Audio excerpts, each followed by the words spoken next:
what's going on, you guys? Nick here with Nick Strength and Power. I've got a couple of interesting stories for you guys today. The first story that I've got for you guys today, the latest physique updates from Nick Walker at 15 weeks out from the 2024 Mr. Olympia. Now, I was looking through these pictures and I had a couple of thoughts. One of the thoughts was he actually looks like he's improved the front lat spread pose a little bit, which I think most people would agree is probably one of his worst poses on stage. But it looks like he brought it up a little bit here with the way that he hits the pose. So that was one thing that really jumped out to me in this update. And another thing that I was thinking about here was the 15 weeks out. I feel like we're getting to that point now where some of the guys that are qualified for the Olympia already are starting their countdown. They've started their prep. And this is kind of that phase where I say this every year, but when the guys start posting 15, 14, 12 weeks out, it seems like a really long time. But before you know it, we're talking about 6 weeks, 4 weeks, 2 weeks, and the Olympia comes like super fast. It's like once these guys start posting these updates counting down the weeks, even if it's, 15 weeks out, the time between then and the Olympia just flies by, and we're going to be at Olympia weekend before you know it. So just kind of something to think about. The countdown has started, and I feel like the Olympia is coming fast. But look, Nick looks good here. I don't think anyone could argue that at 15 weeks out, he certainly looks on track.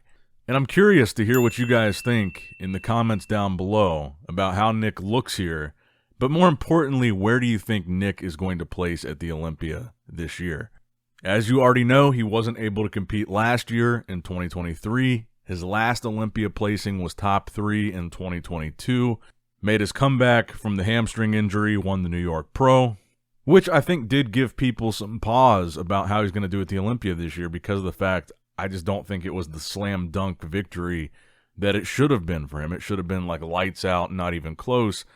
But I do think it was close, and I don't think it was lights out, and I think Martin looked really good. Although I do think, like I said, Nick clearly won the show. I don't think it was a controversial victory or anything. I just think it should have been, more convincing would be the way to phrase it. So I guess the question to you guys is, after what we've seen from Nick so far this year at the New York Pro, considering the injury, considering the time that he took off in 2023, do you think Nick will crack the top 3 again this year? Do you think he could win the Olympia? Do you think he might be outside of the top 6? What are your predictions for Nick Walker at the Olympia this year?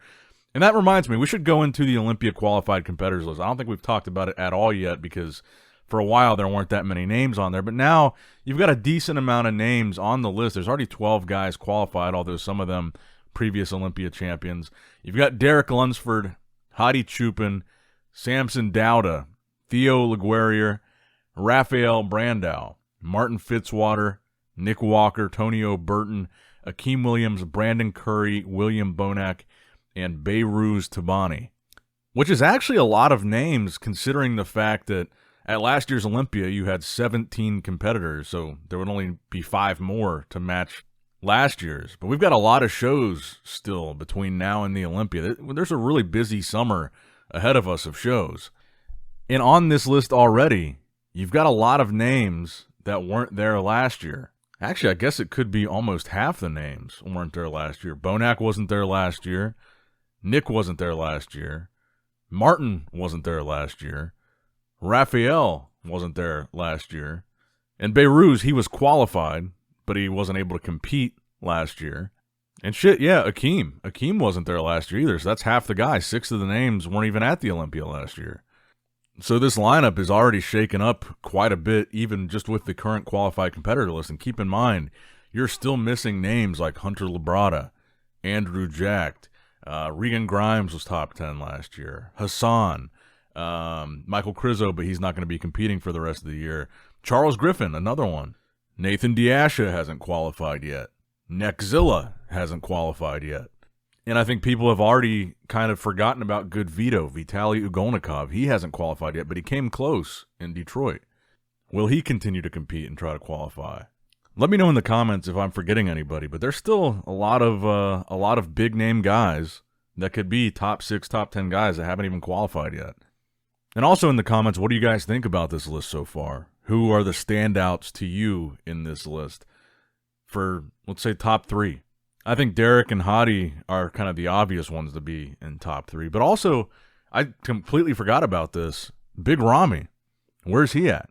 I mean, theoretically, he is qualified because he's a former Mr. Olympia champion, but we haven't heard anything from him, and for some reason, he's not even on the list. He could show up. Brandon Curry, I guess we don't really know what he's doing. Him and his coach Abdullah just parted ways, but does that mean he has a new coach, he's looking for a new coach, or does that mean maybe he's retiring? I think the groundwork is kind of being laid here to have a very interesting and dynamic Olympia lineup. But let me know what you guys think in the comments down below. Now, next up in the news, we got a recent physique update from none other than Samson Dauda, and of course, he's posing in the magic mirror in Oxygen Gym, the famous magic mirror. I believe this is the first video we've ever seen of Samson in that magic mirror that was made famous by guys like Big Ramy and Rolly Winkler. And look, there's been a lot said about Samson Dauda recently with his departure from Milo Sarshev, with his, health issue thing going into the Arnold Classic UK. There's been a lot of discussion surrounding Samson, positive, negative. But you've got to admit, I think looking at Samson right now, and then some of the other recent updates that we've seen from Samson, I think you can already see progress in his physique. You can already see changes from him working with Oxygen Gym. And we still don't really know the full extent to what they're doing for him. He says that his wife will still be coaching him. And I guess part of it, too, could be the magic mirror, because this is what the magic mirror does. But I think when you look at Samson here, he does look like he's already putting on size. He's already, you can see his physique has changed. And even though Samson was unable to stop Hadi Choopan at either Arnold Classic, the UK or the US, I agree with what Milos has said in the past, that Samson already has the physique to win the Olympia. It's just about conditioning. If Samson came in with Hadi Choopan conditioning, with the physique that he has right now, or let's say he's the exact same size, the exact same muscularity, exact same physique that he had at either Arnold Classic, but he came in with Hadi Choopan conditioning on that physique, on that frame, he would win the Olympia without a doubt. I really do think that's the one and only thing holding Samson back, is the conditioning. I think he's got the physique. I don't think he needs to add size, which was one of my concerns with him going over to Oxygen Gym, because that's kind of what they're known for, is putting size on these guys. They're not as known for bringing these guys in crazy condition, and it looks like he is putting on size. Maybe that's good, maybe that's bad. But I guess I would ask you guys this. Of the two guys that we talked about so far in this video, Nick Walker and Samson Dauda, both at 15 weeks out now, who do you think has the higher chance of cracking the top three? Because chances are not both of them will. It'll be one or the other. I think the top three will still include Derek and Hadi, but who will be the third guy in that grouping? Is it more likely to be Nick Walker, or is it more likely to be Samson Dauda? Now, next up in the news, as far as kind of what's on the horizon for the upcoming bodybuilding shows of the summer, next weekend is the Mr. Big Evolution in Portugal. And then the week after that is Vancouver, which is why I'm showing you this John Jewett update. And the week after that, you've got the Chicago Pro. So the next few weeks is back-to-back-to-back shows. And we already talked about in the last video how next weekend's Mr. Big Evolution show, how that's going to be kind of the Bonac versus Nathan Diasha show. But as far as Vancouver and open bodybuilding, I still really only know of Hassan and John Jewett. And to me, John Jewett's got to be the favorite to win the show. I know people were talking about potentially is Quint Beastle going to do it. He said he's not. And I guess because Vancouver is kind of out of the way, it could be one of those shows that not a whole lot of people end up doing, and maybe ends up being one of those shows that has really small, maybe not that deep lineup. Oh yeah, and I almost forgot, after those shows, you've got the Dubai Pro. So the next month is kind of stacked, because you've got the Mr. Big Evolution, you've got Vancouver, the week after that you've got Chicago, then you've got the Dubai Pro. So July is going to be pretty stacked. But anyway, this is John Jewett, 2 weeks out. Right now, like I said, I really only know of him and Hassan. I think maybe Robin Strand is also doing it, but if those are some of the bigger names in the show, I see John beating both of those guys. But I'm very interested to see some of these competitor lists start coming out. We're probably going to get the finished Big Man Weekend competitor list on Monday. But I think I'm most interested in a few weeks, I guess 3 weeks, whatever, for the Dubai Pro competitor list to come out. I really think that show is going to be stacked. Now, the final story that I got for you guys today, the rare update from Andrew Jacked. A bunch of training videos were posted of him today. Everybody's asking when he's competing next. What I heard is he's doing the Texas Pro again. That seems to be his show, and that's what I heard. He's going to try to qualify for the Olympia at the Texas Pro yet again. And I saw him respond to some comments on the comment section of this post of people asking him when he's coming back to California to train. I'm assuming they mean with Chris Psycho Lewis. And he said in a few weeks. So to me, he looks like he's further out from a show, like he would be doing a show like Texas. I had also heard rumors that he might also be jumping in the Dubai show.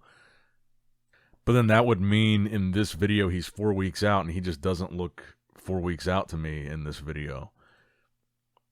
He looks gigantic in a good way, but he just doesn't look 4 weeks out. And I said this before, but I do think at the Pittsburgh Pro guest posing, he did steal the show. He was, I think, the most impressive, eye-catching physique on that stage. And I think slowly but surely he will continue to climb the ranks of his Olympia placings. And I think he's going to do, if he does qualify this year, which I'm assuming he will, he's Andrew Jacked, I think he's going to creep up a couple placings this year. But that's going to wrap it up for the video today, guys. I hope you did, in fact, enjoy it. Let me know what you guys think in the comments below. Make sure you like the video, subscribe to the channel. Click the bell notification icon if you have not already. And as always, I love you guys. Appreciate you guys. Nick Strength and Power signing out. All right, guys, don't forget to click that like button and subscribe to this channel if you enjoy the content. Also, check out my Instagram at NICKS&P. My Facebook page, which is simply Nick Strength and Power. My secondary YouTube channel, Nick Strength and Vlogs, for vlogs and bonus content that you will not see on this channel. And consider subscribing to my third YouTube channel, Nick Strength and Pokemon, which is all things Pokemon and trading card games, completely unrelated to this channel. So if you're into that, give that one a look. And all links to merchandise and social media will be in the description box below. If you guys want a Nick Strength and Power t-shirt, that will be in the Shopify link below. Have a great day.